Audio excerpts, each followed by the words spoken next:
72 বছর বয়সে স্বামী মরছে, আমাকে তখন জানাজা করি, তখন কয় হুজুর দেখেন তো মৌলানা পরিষদ ওনার স্ত্রী মাফ করছে নাকি। মরার জানাজার সময় বলে কয় চেঁচাচি মাফ করছেন, তো তুই জ্যাংকা ব্যবহার করছে হুলকে মাফ না। সম্পদের বিনিময়ে মৌলানা শোধ করা লাগবে, তাহলে আপনি আর রসুলের স্বামীর যোগ্যতা এক হয়ে যাবে। আমার রসুল বলছেন মান আহাব্বা সুন্নতি ফাকাদ আহাব্বানি ওয়া মান আহাব্বানি কানা মাই ফিল জান্নাহ। আমরা খালি দাড়ি টুপি জুব্বার সুন্নত মানিছি, বিয়ের যে সুন্নত ফরজ যে মোহরানা দেওয়া তাও মানি না। ওটা রসুল বলছেন যে মোহরানা পরিশোধ না করে কবরে যাবে, হাসরের ময়দানে জানাকারের কাতারে উঠতে হবে। আমাদের এখনো তাদের মোহরানা বাকি আছে, আমরা পরিশোধ করার জন্য চেষ্টা করব ইনশাআল্লাহ। আপনাকে এই জয়পুরহাটের কালাই থানার ওই আপনার পুনুটের দক্ষিণে একটা মাহফিল করলাম এইবার। এই মোহরানার বক্তৃতা করবেন লাগে লাল চাদর গাঁথা এক যুবক করতে, হুজুর আমাকে গ্রামে তো বহু মোহরানা বাকি আছে। তুমি কেমনি জানলে? করছে না আপনাদের ভাব, আমরা বহু বিয়ে খাচ্ছি সদি করি না। সে করছে হুজুর একটা বুদ্ধি আছে মোহরানা আদায় করার। কি বলছে? আমাদের গাঁও হালখাতা করবে চাচ্ছি। চিলের দিয়ে হাল বলে বাকি আদার জন্য হালখাতা করে, দোকানদার সারবাগি দিতে হালখাতা করে, ওষুধের দোকানদার হালখাতা করে, কাপড়ের দোকানদার হালখাতা করে। এইবার মেয়েরা হালখাতা করবি, স্বামীর দাওয়াত দিবি, দেওয়া কবি তুই যদি হালখাতা শোধ করিস তাহলে তোর বাড়ির দাম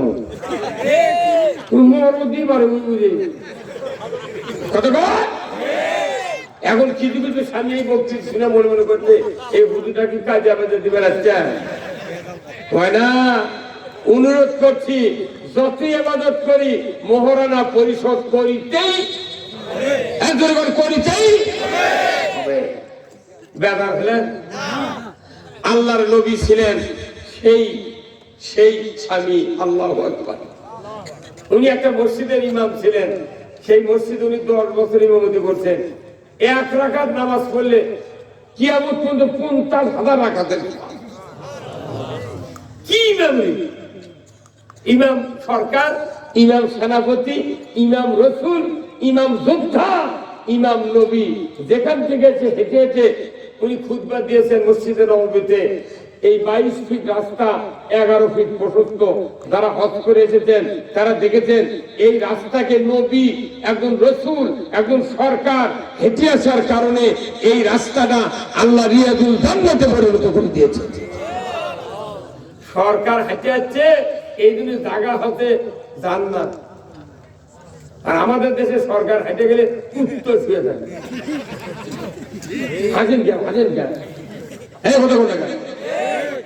সরকার যদি ইমামতি করে তবে জান্নাত হবে। আমাদের দেশে আল্লাহ দিলে আমরা এবার বাঁচে গেছি। একজন চলে গেছে, আর আমাদের এক যোগ্য 3-3বারের প্রধানমন্ত্রী বেগম খালেদা জিয়া, যিনি কোন আলিমের হাতে একবারও হ্যান্ডকাপ পরে না, কোন আক্রমণ দিয়ে কথা বলে নাই। তার সময়ে ইউরিয়া সারের বস্তা ছিল 300 টাকা, আর এখন হচ্ছে 1350। কোন পাগল কয় না 1050 টাকা কি লাগিয়েছে এক বস্তা সারত বেশি খরচ? এগুলো সব ভুটি উগ্রম আমরা পাচু কি তোরা ধান্দা। এবার বাংলাদেশের মুসলমান এই ধান্দার গেরো উগ্রবি। এবার এই বাংলাদেশে ন্যায় ইনসাফ ইসলাম বিজয় হলে কারা কারা গান তো হাসতে পারবে না।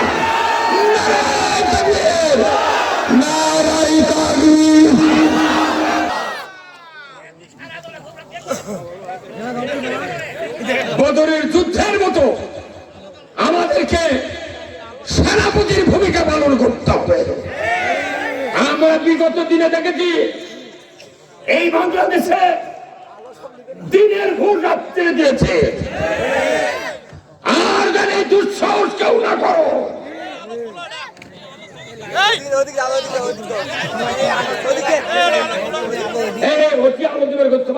তোমার তো যে চাইনিজ জীবন দিকে ঢুকতেছ ওই মুখের মানুষ খেলে তুমি হ্যাঁ না ওটি দেওয়া লিখবে এটি দেওয়া লিখবি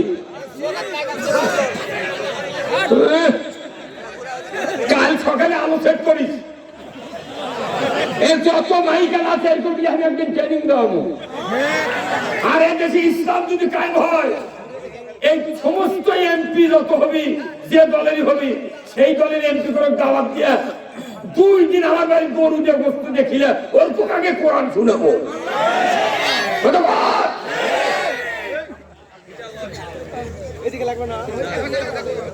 এই 2 কালিম দিলে 350 পাওয়ারের বল 500 টাকা করে দাম দুটো দিলে গোটা দিন হয় যদি ফকিন্নির বাড়ি তো লকডাউন নেই এই কত টাকা এটা খালি 15-20 টাকা করে ভাড়া লেছে কিন্তু আলো নাই ওই বলের দশা আর বাংলাদেশের ইমানদারের দশা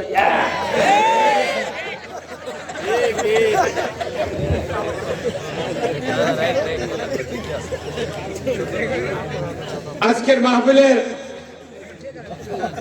সম্মানিত স্থানীয় সরকার মন্ত্রণালয়ের দায়িত্ব প্রাপ্ত যে সমস্ত গ্রাম্য পুলিশ আছেন ওনারা, এরপরে এনএসআই, ডিএসবি, ডিজিএফআই সহ সাংবাদিক বন্ধুগণ এবং পর্দার অন্তরালে হাজারো মা বোনেরা, কচি কাচারা এবং ইন্তেজামিয়া কমিটি বর্গ সহ প্রচার মিডিয়ার সম্মানিত মাইকালা এবং ভিডিও ম্যান ভাইয়েরা, সবার প্রতি আমার সালাম।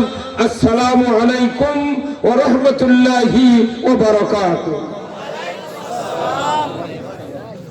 কেমন আছেন ভাই? আপনার সামনে না বের করবেন, পেছনে জায়গা নেই ভাই, মানুষ দাঁড়িয়ে আছেন। এই মাহমিদ বেশি নয়, 9 ইঞ্চি খালি আগে আছে, 9 ইঞ্চি। ইনশাল্লাহ আপনারা জায়গা করে দেবেন, আল্লাহ আপনাদেরকে জান্নাতের জায়গা দিয়ে দেবে। ধরে কোন আমি আমাকে এলাকার সভা হয় বুঝছেন, একটা করে সভা 10 জন 12 জন করে মানুষ নেই তো আমার এলাকাতে আমার দাওয়াত দেওয়ার টাইম পায় না, ওরা টাইম পায় না। তো ওই এলাকার লোককে আমি বলছি যে বাস ভাড়া করে আমি ভাড়া দেবো, আমার সাথে সবার দেওয়া চ লোক কাক করে দেখি। সেই দিন আমার সাথে 2-3 জন নিয়ে যাচ্ছি, এবার তোমরা না ভালো করে ছবি তুলো। মানুষ যখন চেতে গেছে কোরআনের পক্ষে, শীত টিট মারিচ্ছে না, হুমকি ধামকি মারিচ্ছে না। কতক্ষণ দেখা আমার সেদিন একজন ফোন করে করছে, হুজুর পুলিশকে অনুমতি দেয়নি, সভা হবে না, মানে ওর থেকে অনুমতি না লাগবে। এই 2018 সালে দিনের ভোট রাতের দিচ্ছে, আমাকে তো অনুমতি দিচ্ছিল।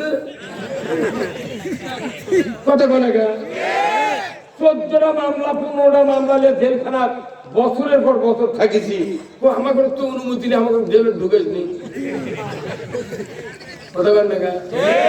কিসের অনুমতি? আবার ভোটের 3 দিন আগে সভা বন্ধ করি, এর আগে সভা বন্ধ করলে মোট বক্তা আন্দোলন করবো আমরা। বুঝলাম নাকি মানুষ 16 বছরের সভা করে পারেনি, মাদ্রাসা অচল, মাদ্রাসা সভা অচল। এই যে এই মাদ্রাসা কি মঞ্জুর হতে? প্রিন্সিপাল সুপার মরে গেছে, জীবনে বিল পায়নি, এই মাদ্রাসা মঞ্জুর হবে না।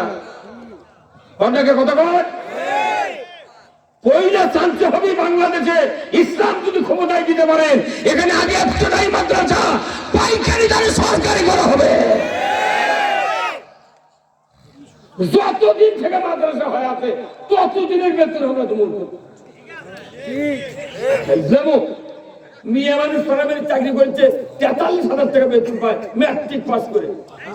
আর ওই মেয়ের বাপের তাই বিয়ে বড়ছে, তাই আজও বিল বলো না। এর ক্ষমতা কি বাটাম ফাটার হবে?